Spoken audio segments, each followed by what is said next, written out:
Hey, what is up, fellow carnivores? Will a raw carnivore primal diet ever become super common and populous? And my answer is I don't think so. So why? Why will a diet that potentially could save lives, it could make you super healthy, why would a diet like that would never become ubiquitous and extremely popular among certain people, among most people? Well, the answer is one of the reasons I love this diet is because it's disgusting. It doesn't taste very good. And it sounds very counterintuitive, but I just love because I have this vision of myself as being very stoic. Um, I've read books like Meditations by Mark Aurelius. I've read books like Letters from a Stoic by Seneca. I've read On the Shortness of Life by Seneca. I've also read Plato's Republic, which is kind of stoic as well. Most of these Greek philosophers were all very stoic. What do I mean by stoic?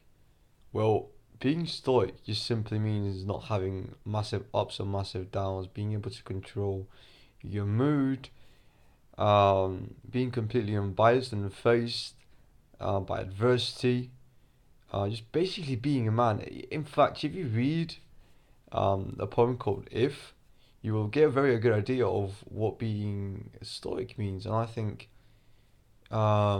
stoicism is just principally one of the most humane things you can do.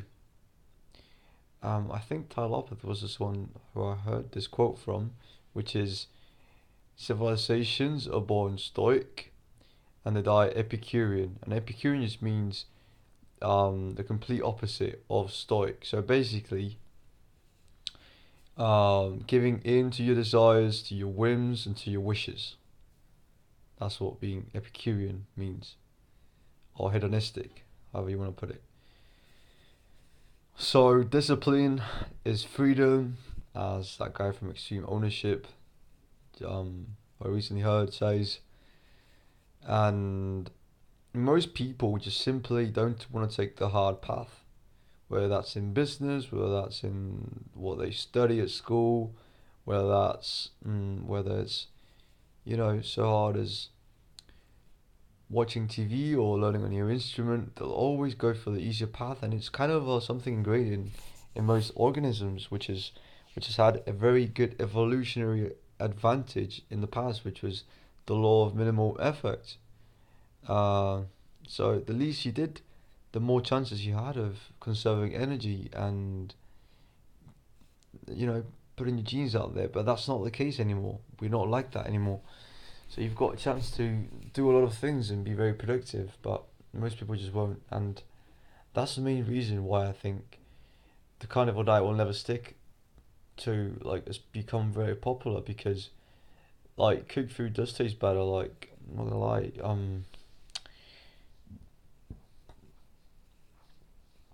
even though when you're on this diet you don't have any cravings and you generally don't want to have any of that junk food. Maybe a burger, but I definitely don't want to have any of that processed junk shit.